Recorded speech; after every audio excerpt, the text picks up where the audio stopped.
Friends, I welcome you to my channel. Before listening to this story, I will ask you to like and subscribe. It is not difficult for you, but it is pleasant for me. And we're starting. The National Institute of Dramatic Art, NIDA, has a tradition. Whenever the final year students put on a performance, the old graduates are invited to the auditorium. Then, at a social event after the production, aspiring actors, set designers, costume designers, props, etc. can chat with celebrities, both major and minor, in order to get an honest assessment of their efforts and establish connections useful for their future careers. Thus, the actress communicated with the graduates. Her name does not matter and will be withheld. They communicated after the performance. She remembered almost a dozen years after her last year here and smiled. The past years have been exceptionally kind to her. Fame in the local industry quickly led to offers from Hollywood. She was now treated well enough to be able to choose her roles. Many people wanted to meet her, but she believed in the purpose of her invitation here and was looking for members of the cast and crew to talk and express their opinions. A pretty girl in her early 20s introduced herself as Sarah, a set designer, and the actress praised her for her innovative use of space and clever interchangeability between sets. She was about to move on when the girl leaned slightly towards her. "My father wants to know if you'll have dinner with him tonight." "Young lady, a lot of people want to have dinner with me. Here is my agent's card. Contact him. He asked me to tell you that his name is Mr. X." The actress froze. So, after all these years, something happened that she was secretly afraid of. Heck, wait a minute. The guy has an adult daughter. How bad can it be? Of course, he won't demand love if his child is involved. On the one hand, she was always grateful to him. After all, he was the one who suggested she become an actress. She had never thought about it before. She was an economics student when she met him. After his proposal, she entered NIDA and almost never looked back. On the other hand, she had always considered this guy a threat. Why? He was a client. Only once, but once was enough. The actress thought about the contingency plans she had been developing over the years. One whiff of her past, and she'll be in full protection mode. She was strong enough to survive it, probably, but it was a battle she didn't want to participate in. What's wrong with having dinner with this guy? Besides, ever since they had met for the first and only time, she had been burning with curiosity to find out what it was all about. Yes, what was the harm? She asked the girl where and when she was invited to meet the mysterious Mr. X. It was a restaurant not far from the hotel where she lived. She talked for another hour, and then went to the hotel, took a shower and changed her clothes. From the limo, she called her lawyer first, then her husband. Her husband demanded that she call back as soon as the mystery of 14 years ago was revealed. After walking 2 blocks to the restaurant, she was shown into a separate room. Before entering, she made a confident face to hide the nervousness she actually felt. If a guy is going to blackmail her into making love, she'll call his bluff. Her lawyer already knew the name of this guy's daughter. The door to the private room opened, and a wave of relief swept over the actress. Sarah was there, sitting next to another girl who looked a year or so younger. The actress's gaze shifted to a man in his 40s, whom she recognized from a single meeting 14 years ago. Mr. X. There was a lady at the table, about the same age as the man. Mr. X stood up and shook her hand, introducing himself as David Brown, before introducing his wife and daughters. After they ate and the ladies asked the obligatory questions to the celebrities, Dave called for silence. He announced that now that his youngest daughter Wendy has turned 18, he has something to tell. This was only his part of the story, and he was very glad that the actress agreed to join them to confirm some details. The actress looked at the 2 girls and noticed expectant glances on their faces. Then she noticed that she was sitting on the edge of a chair. Smiling, she forced herself to relax. Dave was clearly nervous. Only Maria, his wife, looked relaxed. She held her husband's hand tightly. Squeezing it, he turned to her, then forward again before continuing his speech. Dave explained his motives for telling his strange story. In part, this was done in order to fulfill a promise made to the actress. He nodded in her direction at this moment and calmed her thoughts about the strange events of a decade and a half ago, and that there was something that could damage her image. She nodded gratefully at Dave. Secondly, he had to tell his daughters for the first time why they had not seen their biological mother for more than 14 years. He explained that he was going to tell Sarah about it when she turned 18, but she never asked. It was a compliment to Maria, he said. Obviously, she was the only mother his daughters needed. After this explanation, he warned them that by telling them this story, he was going to ask them for forgiveness for his unilateral actions committed so long ago. Dave started from the beginning. Martha, the present. Meanwhile, on the other side of the country, a woman lay awake in a cheap motel bed, listening to the snoring of a man who looked like a pig, analyzing the mistakes she had made that led to her current situation. I don't think I was born for this kind of life. Moreover, I think that thanks to the easy course of my life, I have a feeling of some kind of right to indulge my desires. She was born into a prosperous middle-class family and grew up without needing anything. Almost effortlessly, I graduated from university with a degree in arts and a diploma in education. Dad used his acquaintances to get me my first job at a good school, instead of having to work my way out of the usual shitty holes. I worked for 5 years, never stopping at one hobby, one pastime, or one man. In short, I enjoyed trying everything that life had to offer. I dipped my toe in any pond I liked. Then, when I was almost 28, Dad begged me to settle down and do something with my life. By this point, he was the chief aide to a federal senator and knew deep down that he would never reach the top position himself. Perhaps he wanted to achieve through me what he could not achieve himself, or maybe he saw in me what I did not see in myself. Despite this, he hooked me with stories about the power his boss possessed.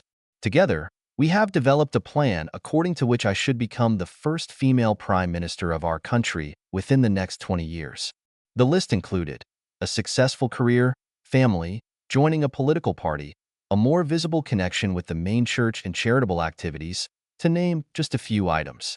With my newfound ambitions, everything seemed easy again. I met my future husband through the church committee, but not in the way you think. I was in a side room of the church, and I asked a worker to redo some of the antique woodwork to reduce the noise. He was on his knees with his back to me when I shouted to get his attention. He turned his tall body around, turned around and smiled. A whiff of his musky scent hit my nostrils and appealed directly to my femininity. We got married less than a year later. Yes, he was just a cabinet maker, but it was a good honest trade and added enough to my salary that we could afford a nice house in the best part of town. Joining the local Liberal Party introduced me to several board members of an exclusive girls' school. With their help, I got the position of deputy director, then headmistress, a position I held for 2 years when I made the worst decision of my life. This position was achieved despite the fact that I took 2 big 12-month vacations for the birth of my daughters. Sarah was born in 1998, and Winnie was born 2 years later. I wanted to get back to work and a busy committee and fundraising schedule 3 months after each birth, but Dad advised me to wait a year. The public, he told me, would judge me as a mother above almost everything else. So, at the time this story really began, Sarah was 6 years old and Wendy was 4. A good house was exchanged for an even better one. I had a good career as a headmistress and headed several charities. I swear the local church wouldn't have run without me, but best of all, I was the favorite to top our party's list in the next state election, 2 years from now. Life has been surprisingly hectic, though a little tedious at times. 3 or 4 committee meetings every week, fundraising, visiting church dignitaries. All this time, I was expected to look good and keep a smile ready for any cameras. But I couldn't have done it all without Dave. Being self-employed, he could start working as early as he wanted in order to get home in time to pick up the girls from school and kindergarten. Then he looked after them while I was away in the evenings. To be honest, he spent most of the weekend with the kids, too. I was usually busy elsewhere or resting before starting over on Monday. As a New Year's resolution, the year my marriage ended, I vowed to devote more time to Dave and the girls, but after being away for most of their lives, I felt like a bit of an outsider. Then another pressure forced me to leave them again. In addition to all my other responsibilities, I also had to maintain my professional teacher accreditation. This meant attending 2 conferences a year, the second of which I forgot to tell Dave about that particular year until the last minute. How was I supposed to know that he had arranged for a babysitter for the whole weekend, planning a romantic weekend so that we could get back together? He was disappointed to say the least when I told him I had other plans, but I knew he would get over it. He always did that. The conference meant that I would be away on Friday and Saturday nights, so I promised him that we would have our own party on Sunday evening. He didn't look impressed and barely spoke to me before I left. I vowed to myself to be more understanding in the future. A divorce at this point would be close to disaster. Strangely enough, Dave didn't call on Friday night. I put it down to the fact that he was still annoyed. When he called me on Saturday, I thought he had stopped sulking. It was already late, well after dinner, when the phone rang in the room. Immediately after the call, I thought that I was in a difficult, but not hopeless situation. Now I know that my fate was decided at that moment, except for one future decision. The conversation started quite normally when each of us asked how the other's day had been. I was busy with something, and as I said, it was already late. So I tried to end the conversation as quickly as possible. Maybe the wine I drank at dinner didn't help my case.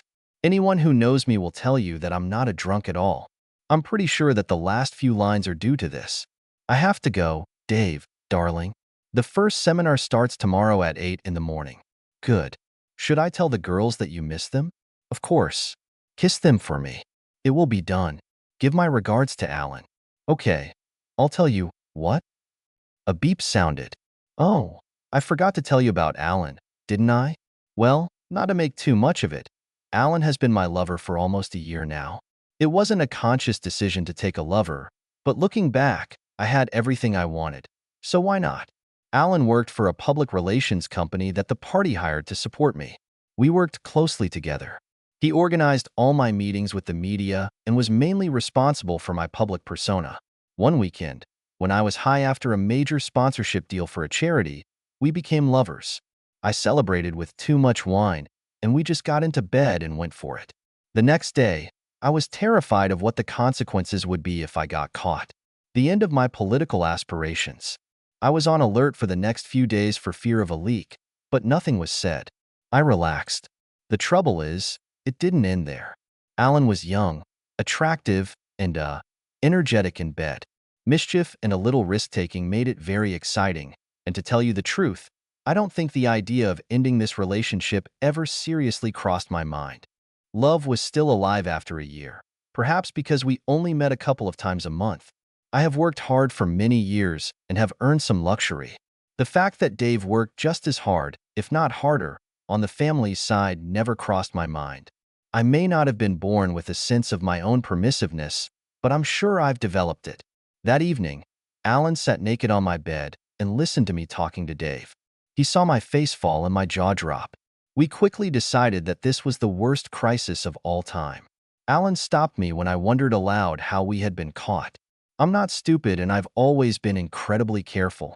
I even had a checklist that I mentally filled out before each date. Meetings had to take place outside our city, you had to wear a disguise, and Dave's location had to be known for sure. When traveling, separate rooms with adjacent doors were always used. One thing was certain. When I returned to my husband, not a single smell, taste, or anything physical from Alan was brought home by me. I knew that if Dave ever suspected that I had a lover, Alan would be a prime candidate. So whenever we were together, we were incredibly careful. Except for that very weekend. Since the trip was not strictly politically oriented, Alan was not required to accompany me, but considering that Dave was supposed to be at Sarah's football finals all weekend, I calculated that the probability of his appearance was 0. As long as I was careful getting Alan into and out of my room, it was a no-brainer. At least, that's what I thought. That's why Dave's careless words and my unintended confession, whether because of the wine or because Alan kept me awake last night, shocked me to the core. It took me a while to remember that I had a contingency plan in place. Despite the late hour, I called my dad, and he called his lawyer. Now I know that I probably should have done things differently. I suspect that if I had gone straight home, told Dave that my affair was over, and thrown myself on his mercy, he might have forgiven me. He was incredibly family-oriented. After all, it was just one novel. I will never know if the extremely violent attack that Dave launched on me shortly after was inevitable from that moment on, or if my reaction to being caught caused it all. Dad was horrified by what I had done and pointed out that I had given Dave the opportunity to destroy all my hard work. He said he'd make sure I got home on the next flight and told me to pack up and get my ass to the airport. Alan's reaction to the whole episode was amazing, although perhaps it shouldn't have been surprising. I suppose to enhance this experience for myself, I pretended to have deep feelings for him. His reaction definitely proved that he loved me. It was a pitiful sight to see him begging me to leave my husband and marry him. It got me thinking, but not for long. I didn't love him. I loved Dave. Yes, I loved him very much. Yes, it was very flattering to be with a young man. And yes, it was very inspiring to have a lover, albeit a secret one. But to leave my husband for him? That's not going to happen. Besides, having a partner 10 years younger than me, who caused me to leave my husband and destroy my family, would make me a laughingstock and destroy any chance to save my career. However, I was sorry that I let him fall in love with me so much, so I threw him a bone. He's gone for the next week, so I promised to visit him when he gets back, after the situation in my house stabilizes. Just because my husband obviously found out that I have a lover, well, that doesn't mean I have to stop, does it? Only if my husband insists and threatens to use this knowledge as a weapon, I suppose. I won't bore you with the details, but my father, his lawyer, my sister and I arrived at my family's house just as Dave and the girls were leaving the house on Sunday morning to go to the zoo. We forced Dave to return to the house while my sister picked up the girls. I was tired and we didn't rehearse, so I left the conversation to Dad and the lawyer. At first, Dad didn't like my choice of a simple merchant as a partner, but Dave was so cute that Dad soon overcame his doubts. They got along great over the years, even became some kind of friends. However, having a choice between this friendship and supporting me, Dad did not hesitate in choosing a side. I have to say, I was a little sorry that Dave was attacked like that. Dad started the argument by reviewing expectations. He suggested that Dave obviously expected loyalty from me, and perhaps this was an unreasonable expectation given the difference in our social classes, earning abilities, and achievements. I was a little horrified by this approach. You could see the devastation I had caused my husband, and it hurt me. I tried to make eye contact with Dave to convey this, but he was just staring at the table in front of him in amazement. And what kind of attack was that? I'm glad I wasn't attacked. There were threats of gag orders, court orders, lie and defamation lawsuits. Dave showed no emotion. The same thing happened when my father asked what evidence he had of my infidelity. He practically admitted that he didn't have any.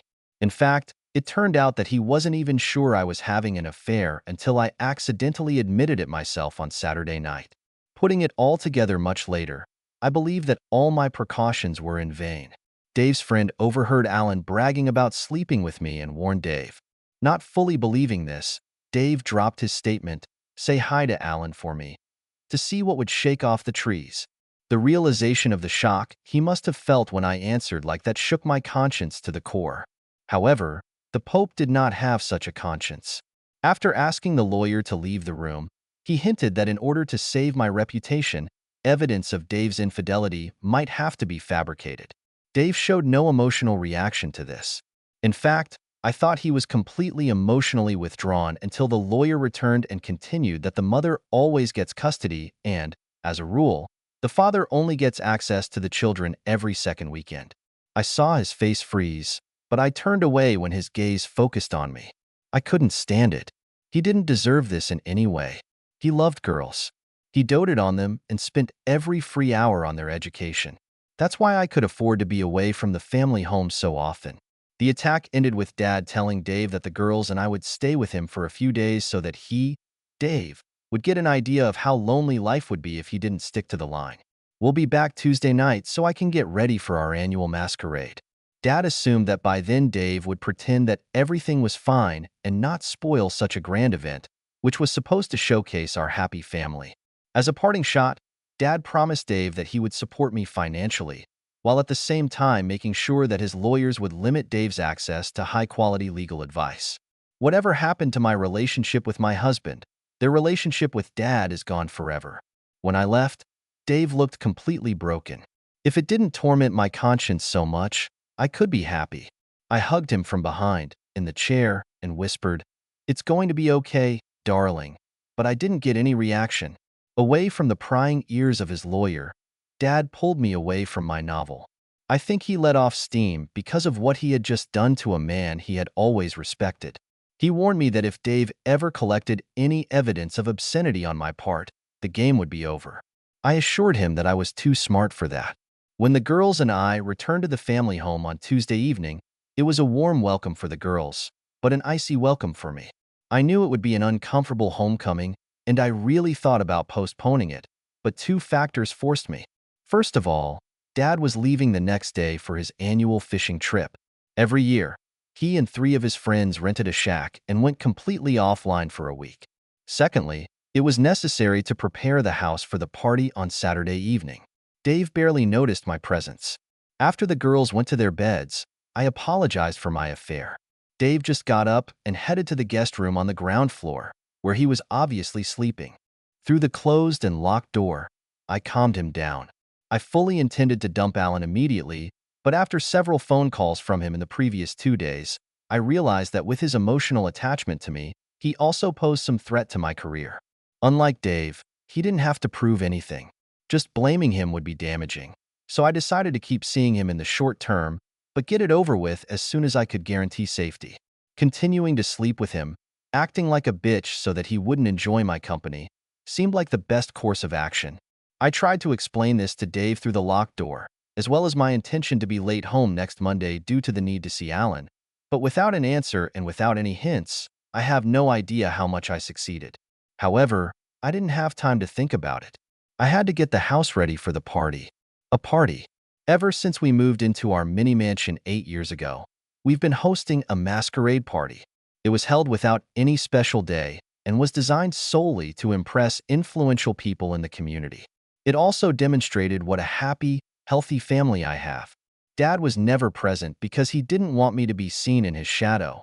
I was happy and proud that, on the advice of some professionals, this event turned into one of the must-attend events of the social calendar. There was a DJ and a dance floor. The house was decorated, and booze flowed freely. The guest list has been carefully thought out. Each participant could help my career in some way. It was such an important event that ensuring Dave's full participation and cooperation was my top priority over the next few days. In short, I received his grudging admission that he would be present and involved. What a relief it was. However, the interaction stopped there. The rest of the time, he hardly paid any attention to me. However, I couldn't get too hung up on it. Without Dave's help, organizing the party was a full-time job. I suppose by Saturday evening, I was exhausted from a full week in crisis mode. That's why I drank too much. I had 2 glasses of wine to relax before Alan came. Of course, he had to be there. After all, he controlled my public relations. It was hard work keeping him and Dave apart. At least that's what I thought. My memories of greeting all the guests at the front door are clear. As a hostess, I wanted to stand out. Of course, it was a masquerade ball, but no one should have any doubts about who the hostess is. Most of my school board members, the local bishop, local politicians, and influential party members were present. There were even 2 judges. When all the guests were comfortable, the food began to be served. I remember how we got mixed up when everyone lined up to get their portions of professionally spit-roasted pig. I rarely relaxed at such meetings. They were too important. The situation was especially tense because of the need to keep Dave and Alan apart. The tension finally eased when Dave offered me a glass of punch about 2.5 hours later. His whisper that he added a little vodka to relax me warmed my heart. I took it as an olive branch, accepted it, and drank it. The latter, however, is reluctant. I had already exceeded my voluntary, modest drinking limit, but I was so pleased with Dave's gesture that I immediately drank. Soon after, everything became hazy, and the next memory is waking up in my bed the next day with a terrible hangover. As soon as I could get up with a splitting headache, I found Dave and tried to assure him that I hadn't embarrassed myself. He told me that I was chatting for about an hour before the party ended, and then he saw me sleeping on our bed. Everyone was cheerful and too busy to register my absence. According to him, I didn't do anything out of the ordinary. Relaxing from the news, I tried to find my mobile phone to chat a little and apologize for missing church. He was nowhere to be found, and we had long since surrendered our landline phone. To calm the pounding pain in my head, I stayed in bed for the rest of the day and dozed. Because I slept so much, by 5 a.m. the next day I had shiny eyes and a fluffy tail. I stood up, desperate for coffee. There was a light on in the kitchen and Dave was sitting at the table. He didn't move when I came in and kissed the top of his head. Below is what I remember from our conversation. Since then, he has never spoken to me face to face. What are you doing so early? He just looked at me a little incredulously. Since I realized that the woman I love with all my heart and who I thought loved me stabbed me in the back, I have hardly closed my eyes. Looking back, I realized that I probably should have reacted conciliatingly to this statement. Instead, I snapped back. I think it was the accumulation of days and nights of guilt on top of the fact that I was angry about the lack of memories of the party and the wasted day in bed. Isn't it you who always says that if you can't do something about the problem, don't worry? Dad explained how the future would develop. Accept it and go on living. Dave sat perfectly still in his chair. His next words sounded like a hiss. His eyes were sparkling and boring into me. What? Accept the life of a cuckold? He paused, clearly trying to maintain control. I thought I'd calm him down a bit. Just for a moment, dear. It's all over before you know it. It reminded me that I'll be home late at night. A meeting with Alan. Dave jumped to his feet so quickly that his chair tipped backwards and hit the floor with a loud thud. In the split second that followed, the silence seemed calmer by contrast. Dave stood with his arms crossed over his chest, and as I watched, he began to clench and unclench his fists. Every movement made a rustling sound as his fists moved across the fabric of his trousers. If I hadn't been so sure of Dad's precautions, I might have been genuinely worried. Dave went beyond hissing and practically spat. Do you really think I would accept the life of a humiliated man? A man without pride and without a choice? And you? With that, he flew out for a morning run. I sat and thought about what he had said. Was there any angle that I missed? Did he have a choice but to keep up with the times? I didn't think so. I shrugged and started seriously looking for my phone. I eventually found it discharged, so I put it on charge. I made school lunch for Sarah as a sign of reconciliation with Dave, and then got ready for work. The kids woke up before he got home, so we didn't have a chance to talk again. I left. If I had known what was going to happen that day and all the days that followed, I would have at least hugged the children. Dave, if the end result hadn't been the destruction of my marriage and serious problems in your life, this Monday would have been very satisfying. You have heard what your mother did to me, and it is very important that you understand what I did next and why I did it. Ironically, it was Martha's father and lawyer who pushed me to make the decision. They told me so well which alleys they had blocked that I didn't even think about escaping. They thought they had left me one acceptable path, but it wasn't for me. Being mostly law-abiding citizens, they didn't even consider the possibility of the path I chose. So, what did you do, Dad? I'll get to that. I will describe the phone calls I received that day from your biological mother. The first one was a little after 9 a.m., then 9:06 a.m. Dave says, "Dave, it's me. I just got a call from the boss of Alan's company. He told me that because of what I did to Alan at the party on Saturday, his company would no longer represent me. If this gets out, it could hurt my chances of pre-selection." What happened? What did I allegedly do to Alan? They didn't tell me. There's nothing suspicious about that, dear. You need him in front of about 30 witnesses. I've got it all on surveillance tape, if you want to see it. I didn't do it. I'm sorry, darling. I have to go. Then 10:23 a.m. Dave is listening. Dave, what aren't you telling me? The secretary of the diocese just called. I have been asked to resign from all the church committees that I am a member of. I mean, not just to give up the chairmanship, but to withdraw from the committees altogether. They didn't say why. What happened on Saturday night? What did I do after I drank too much? I believe the bishop told his people to get you away from their church as soon as possible because he caught that guy with his fingers in your panties on Saturday. Do you understand? In our bathroom on the ground floor. What? Why? I'm sorry. Honey, I have to go. Then 10:42 a.m. Oh, Dave. I just checked the messages on my phone. Half of my friends called me to tell me what a fool I am and ask how I could do this to you. What should I do, Dave? What are they talking about? I'm not sure, dear. Maybe they're talking about you doing dirty dancing, or better yet, practically making love to that guy on the dance floor. They were a little embarrassed for me when they saw this. Or maybe it's because when they asked me why I wasn't stopping you, I told them that you demanded the right to make love to other men and threatened to break me and our family if I publicly objected. Did you say that? I certainly did.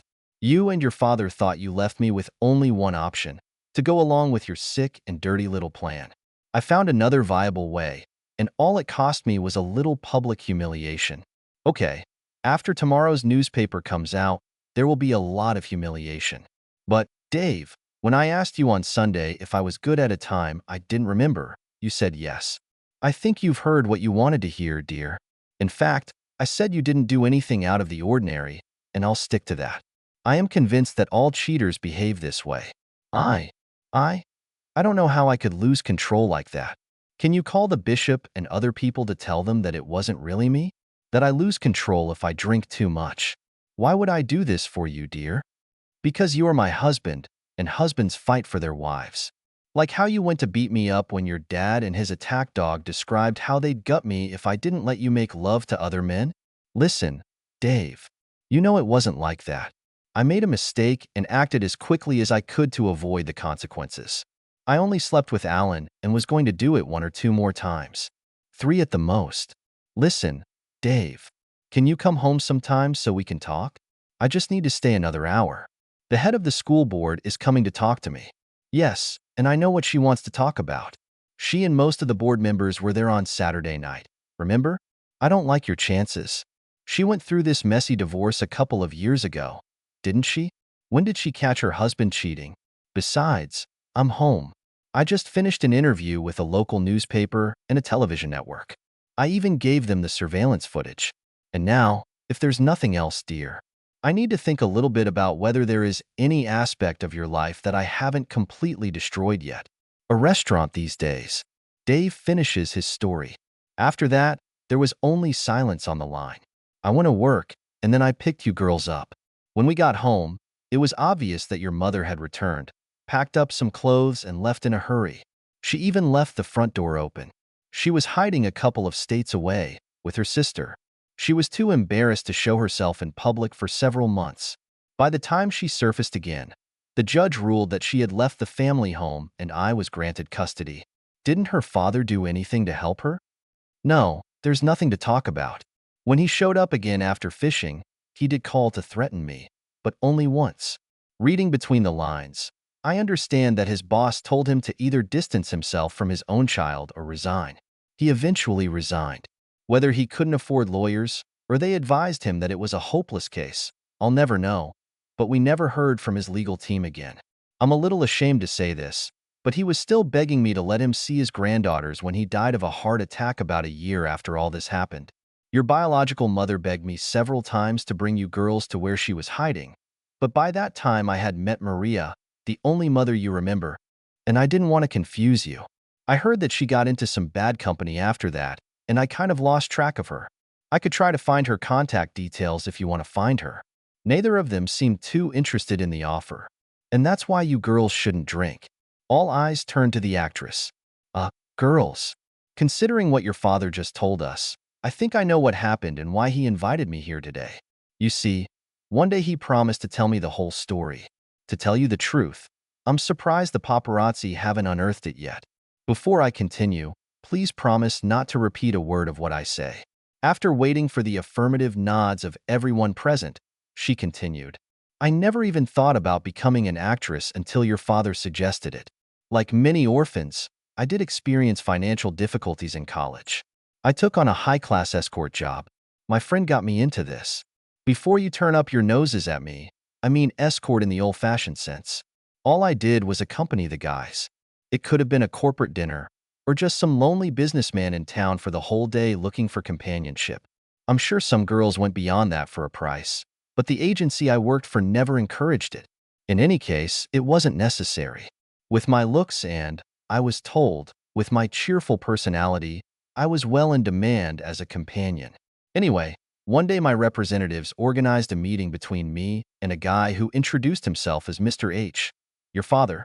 We met once, and he said I'd be fine. I've always wanted to know why he chose me. She looked at Dave expectantly.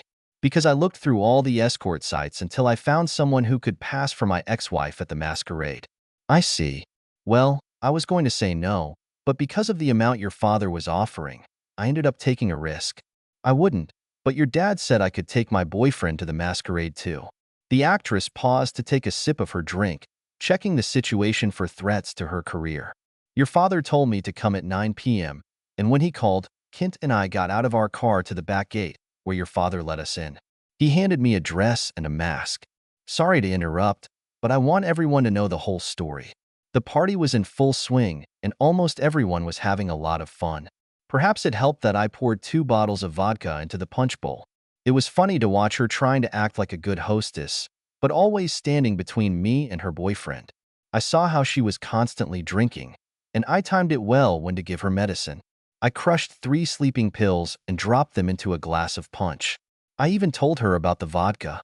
It took her about 10 minutes, but when I saw her stumbling, I carefully led her to our bedroom. After a few minutes, she was fast asleep, so I took off her dress and mask. The final touch was the use of the same perfume she always used. The actress nodded, then continued her story again. The dress wasn't perfect, but no one seemed to notice. I put on some perfume and a mask. I expected to be taken to a party on your father's arm and that Kent would be having fun, but it turned out to be much stranger. Your father told Kent and me to have fun, pretend we were a couple, but not to talk to anyone. The last one was a little difficult, but we decided to go to the dance floor to discourage conversations. Suffice to say, Kent and I danced very close and he had his hands all over my ass. I kept looking around, and most people looked at us very awkwardly, and then they looked at your father. He didn't seem to be paying any attention to us. There was one guy who tried to interfere in Kent's affairs all the time, but your father warned us not to let him. After about 5 dances, I went to the bathroom and Kent, the horny jerk, followed me. After I finished my business, he lifted me up so that my ass was on the dressing table, then kissed me and lifted my dress, and, well, I can't believe I'm admitting this, especially to you girls, but he stimulated me with his fingers. I'm sure he was going to go much further, but at that moment a man burst into the room, clearly in desperate need of a toilet. He blushed when he saw us and ran away. He was a big guy with a red beard, wasn't he? I think so. Bishop Carling. Oh my God. Well, this event even got in the way of Kent and me in the bathroom. We started to return to the dance floor, but my horny jerk overcame his, restraint and dragged me into the shade of the trees. We started kissing, and he lifted my dress from behind when the spotlight came on and everything went quiet. We turned around and saw that everyone was looking at us. What could we do? We've just returned to the dance floor. The guy whose picture we saw tried to interfere. He kept calling me dear and sweet even after I told him to fuck off. That's about when I looked back and saw a group of people surrounding your father. They didn't look happy. Something like an accusation, actually. She stopped to look at Dave, raising her eyebrows. Well, first the bishop came up, then the head of her school board and asked what was the matter with my wife. I want you to know, girls, I didn't lie. I told the absolute truth when I said that SHE demands the right to do whatever she likes with other men. I then explained how I found out about her latest affair and how she and her father threatened me with total ruin, even fabricating evidence against me if I made a fuss. He smiled at the memory. They understood from the sincerity in my voice that I was telling the absolute truth. It makes sense. At some point, all the people gathered around your father turned and stared daggers at me. It was really uncomfortable. Yes, I'm sorry about that. There was so much outrage at that moment that it could have led to a small war. I do not know if the bishop was going to say anything about what he saw in the toilet until you were spotted by the security spotlight that I turned on, but after that it definitely discharged. No one could believe that my prim, mobile wife could behave like this. I think every wife, and even several husbands, hugged me for the next few minutes. It all ended when the next cabaret took place on the dance floor. Do you have to tell them about this? I'm not particularly proud of it. Then you tell me. The actress paused to recall the correct sequence of events that happened many years ago. Well, Ken and I were just minding our own business on the dance floor. People started coming up and whispering to other people. Pretty soon, the number of dancers was halved, and even more people were looking at Kent and me. Then this little jerk that your father showed us in the photo came up, grabbed my arm, and tried to pull me away. I've had enough. I turned around and kneed him right in. You know where. It was fun. He did what they do in the movies, his eyes squinted, and he started to get down on his knees. He must have been trying not to fall, because he reached out to grab me. Ken has always been a defender. I married him soon after, He grabbed the guy by the arm, turned him around and took a hit. It knocked him off his feet and threw him on his ass. The guy was just sitting with one hand on his face and the other on, the lower regions. Everyone started clapping. It was quite strange. I believe it was your ex's lover. Yes. His name was Alan. I may have told people that he was her lover, and that's why he kept trying to interfere. What happened to him? Well, the party pretty much broke up after that. Almost everyone came up to me and asked if there was anything they could do. One of the judges even suggested that I ask my lawyer to look at the definition of mental cruelty. I just told them to do what they thought was right. Alan was one of the last to leave. I caught him limping away and, well, eased my anger and frustration on him a bit before he left. Later, I heard that his company found out the whole story and quietly fired him. He had been with them since he graduated from high school, and they refused to give him a recommendation. He moved and worked at McDonald's the last time I heard about him. After that, I lost interest. Sarah turned to the actress. Have you seen any of this? I hung out until the end, but I didn't see this unpleasant man anymore. Your father showed up again and gave me the rest of the money he owed me. I did ask him what the whole evening was about, but he was obviously upset by the scene and just said he would tell me someday. Kent and I turned to leave, but your father smiled at us through tears and suggested that I had missed my vocation and should become an actress. Believe it or not, it got me thinking, and 2 weeks later I applied to NIDA. Acceptance soon followed. Money speaks for itself, as they say. Now I need to go and call Kent. He's been chewing on this piece since he was in Los Angeles. He asked me to tell him the story as soon as I knew it. He said he would wait all night if he had to. The actress stood up to say goodbye. Goodbye, Sarah. I will be following your career with interest. If you need help at any time, please call me. Wendy. If you decide to follow your sister and there are problems, don't hesitate to ask for help. They owed me about a dozen services in need. Maria, look after your husband and these two scoundrels. They're special, all of them. Wiping tears from her eyes, she turned to the girls. From what your father said, he took care of your interests and did what he had to do when the odds were against him. When he asks you for forgiveness, I suggest you give it unconditionally. She was too depressed to speak when she turned to face Dave, so she just hugged him and then ran away before she lost her temper. Following her, the girls exchanged glances, then Wendy nodded to Sarah, who turned to her father. You don't have to ask, Dad. We forgive you. We hardly remember our biological mother. You were always a father and mother to us when we lived there. Then Maria came along and taught us what a mother should be like. They all stood up for a group hug. Dave, who never hid his emotions from those he loved, cried shamelessly. Thanks, girls. At the time I thought I was doing the right thing. But you can never be sure, can you? I don't know why I doubted myself. Just look at both of you. Beautiful, confident, healthy, and wise. I must have done something right. Now everyone was crying. All three women told Dave that he was a model father. The waiter coughed behind them. He was holding a large cream caramel dessert in his hands. Dave looked at Maria, who gave him the same look, shaking her head, silently denying that she had ordered it. After putting it on the table, the waiter handed Dave a note. It read simply, hard shell, but soft, sweet core. Dave handed the note to Maria, who laughed her sweet laugh. Looks like she didn't fall for your tough guy prank either. The epilogue. 3 time zones later, Martha lay awake, desperately trying not to wake the fat slob next to her. When her meager share of the divorce was over, she tried to get a teaching job without references in her new staff. After 3 months of bridge-building courses, she was allowed to practice, but was offered places only in small schools in towns with shitty bushes. They paid the bills, but she desperately wanted to return to her city. Since the public school system was not an option, she resorted to desperate measures to get into a good private place. The guy lying next to her was the head of the board of an exclusive girls' school, and if she didn't wake him up, then hopefully he wouldn't have time to use her again before he had to leave. The very thought almost made Martha's mouth go dry. Sticking to the plan was sometimes difficult. This plan was to get a job she could be proud of, to finally track down her daughters and become a part of their lives. It took almost a decade and a half, but she finally realized what was most important. She gently rolled over onto her side, her quiet tears soaking the pillow.